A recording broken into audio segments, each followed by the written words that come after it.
Hey, what's up, you guys? My name is Emmy Bernice, and I make videos about how to make money online. In this video, we're going to be talking about the top brands, successful funnels, the real case studies of the brands that we see every single day and how they are objectively creating funnels, making sure that they're getting the sale every single time. So, without further ado, let us dive right in so that you would know exactly how to apply this into your own business.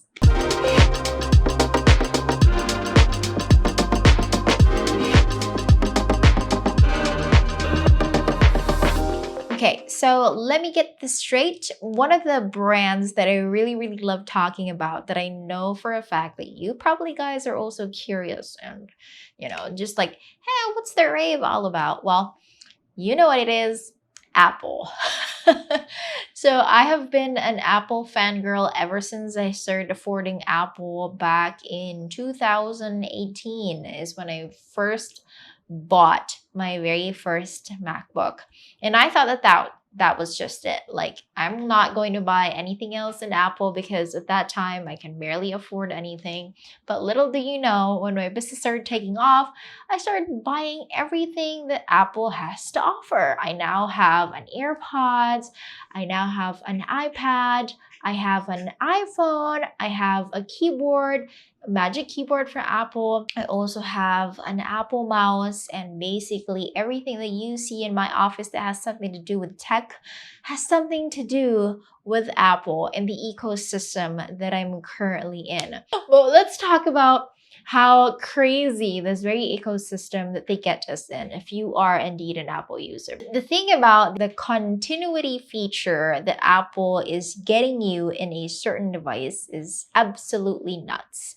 If you are basically a person like me who uses computer a lot, it actually gets you to wonder, like, what could be the other Apple features that would be of great use to me as a person who always uses my computer.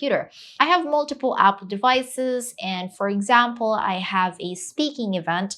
I actually make sure that my PowerPoint presentation, which is like a Microsoft Word, a keynote rather, is going to get transferred from my Mac Mini to my MacBook Pro, because Mac Mini is the storage where I put my monitor on. Surprisingly, not on Apple just yet.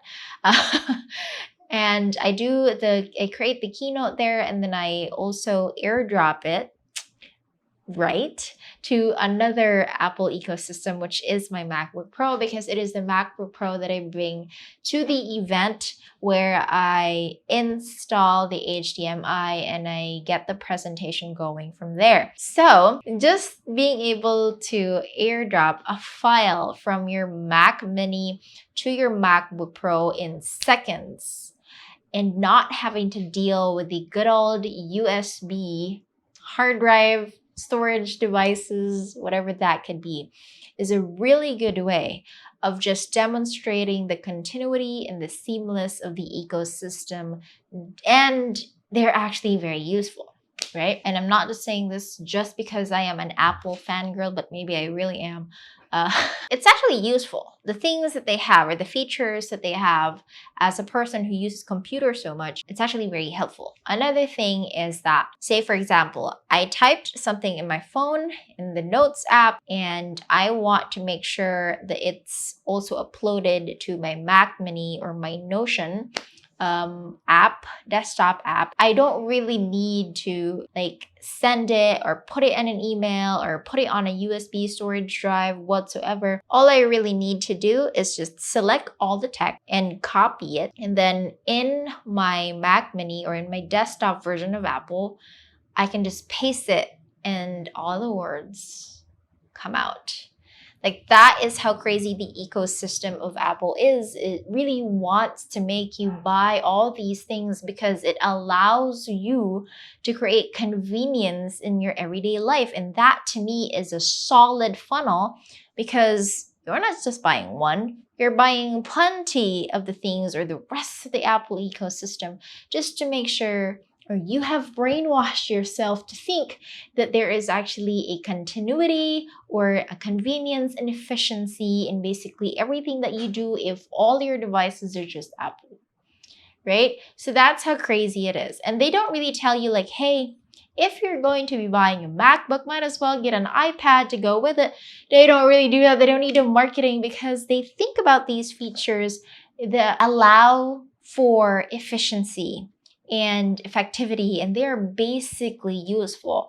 So that's how awesome this whole Apple ecosystem is. Another brand that I really like is Nike. And it's kind of like the Red Bull story, wherein what do you see on Red Bull's news feed or Instagram feed? You don't basically see the item or the picture of a Red Bull bottle or a can. You don't really see any of that, but you're seeing more of like, people having more energy, videos, stories explaining how Red Bull changed their life, etc., etc. That's basically what Nike also does. As a sports enthusiast, as a beginner athlete myself, I have always been thinking in the same way I think about Apple. Like Apple is more of like think differently kind of thing. It allows you to be different and it's okay to be different, that very storyline. It also makes me think the same way with Nike because when you see their ads, right? So ads is where their funnel is at. Like it's more of like the story that they're creating,